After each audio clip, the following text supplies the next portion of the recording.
Welcome back to my vlog. Thank you so much for joining me. Today I have a really cool, interesting story to tell y'all. And those of you that live in Kenya are wondering why this is a cool, interesting story, because most Kenyans go to boarding school, especially for high school. But then, you know, living in the USA, I realized boarding school is not a common thing. It's not something that people go to. It's actually something that you go to if your parents just don't want you around. I'm sorry if you're in boarding school right now in America. But whenever I watch movies, that's the deal. Like, very rich people will be like, I'm just gonna send Johnny to the boarding school so we can have time to travel and work and do whatever we want to do. And they send you to like this Catholic boarding school, and it ends up being the worst experience of little Johnny's life, and he grows up to be like a serial killer or something. I'm just kidding. Just kidding. But anyways, back to what we were saying. So today I'm going to tell you the story of how I went to boarding school in Kenya and what that was like.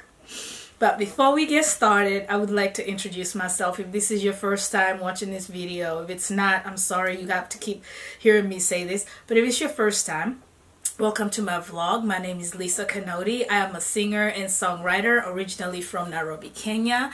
I love both, but living in the, actually I live in the USA, and I actually do love both countries, the USA and Kenya. So don't make me choose. I feel like I'm a citizen of both countries. Hence the whole differences in stories that I tell here, so people in the US can see what it was like growing up in Kenya, and people in Kenya can see what it's like living in the USA. And I just feel like I keep everybody together. You know what I'm saying? So anyways, the other thing I would like to tell you is a lot of my American friends call me Lisa Kinoti, and my Kenyan friends call me Lisa Kinoti. I like to bring this up because that's another thing. Like, whenever I call myself Lisa Kinoti in front of my Kenyan friends and family, like, actually now this is an ongoing joke with me and my cousin. I'm not gonna say his name. You know who I'm talking about. You know I'm talking about you. You know, it's like he'll spell Lisa Kinoti with an R instead of a T, and he's like Lisa, aka Kinoti. But it's just the differences in accents, y'all. So I just always like to throw it out there. You know, sometimes I'll call myself Kinoti, and sometimes I call myself Kinoti. It just depends on the situation where I am and who I am talking to. But back to what I was gonna tell you guys. So I went to boarding school in Kenya, and it was not bad. Turn around. Bend over. Now will you tell me what you were really up to? We have. Sorry.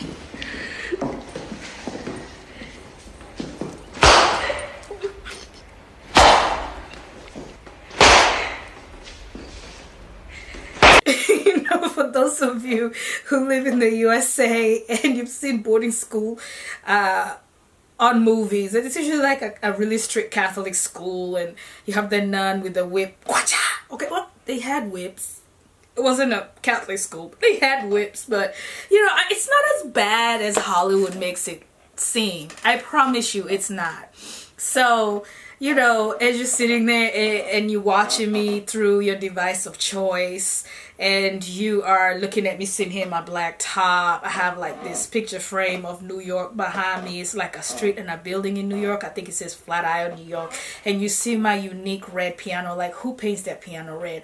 I do. And you have those little trinkets sitting on top of the piano. And you're looking around, you're looking at me, and this is your first time watching this. You're like curious. You're like, what is she about to tell me? Trust me, you're going to enjoy this. I encourage you to watch it to the end. And as you realize how much you've enjoyed this video, you're going to watch more of these videos. You're going to enjoy them. It's going to brighten up your day. And you're going to click on subscribe so that you can get more and more of these videos. Anyways, so I did not go to boarding school for, if you're British and Kenyan or from East Africa, which was British colony, you call it primary school. In America, it's broken up into like elementary and middle school, and I don't know what else. Whatever comes before high school was not boarding school for me. But in Kenya, after that, most of the high schools are boarding schools. So if you don't go to boarding school in Kenya, you're the weird one. Like in the US, if you tell your friends you went to boarding school, they're like, what? like, did your parents not want you? And they're like, oh, but in Kenya it's the opposite. If you tell your friends you never went to boarding school, they're like, oh, how are you gonna relate to us? Like, you don't even know what that's like. So it's a really cool concept to think about, which is why I wanted to talk about this. But anyway, so after high school, during high school you get to pick what school you get to go to, and it's not a guarantee you're gonna go there. You get to apply to different schools, and then you got that huge examination or test or whatever, at the end of it. We call them finals in the USA.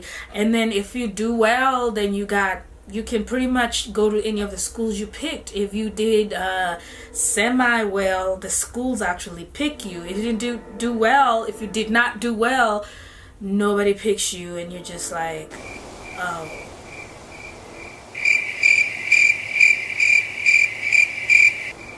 Okay. So anyway, so I'm not gonna say I was the smartest cookie in the bunch. Maybe I was like a B student, maybe you could say that. B plus. I was an A. So I didn't get to go to the number one school that I picked, which was Kenya High. I wanted to go to Kenya High, and I wanted to go to State House. But in retrospect, I'm really thankful because I got to go to Kaaga Girls High School. We call it KG in Meru, Kenya, which was closer to my grandma because Meru is the place that my actual family comes from originally. So it was nice to be amongst my people, and then at the same time I grew up in this city, so it was good to be immersed in the actual countryside that my family came from. And also Kaaga Girls was a great experience. It was a wonderful experience. I couldn't change it. If I had to go back and change it, I would not change it. I would go back to the same school. We had the coolest principal at that time. I don't know who the principal is right now. I had the best teachers. I had the best schoolmates. It was fun. But I'll tell y'all something. The whole boarding school experience, the first day was, I don't know what word to use.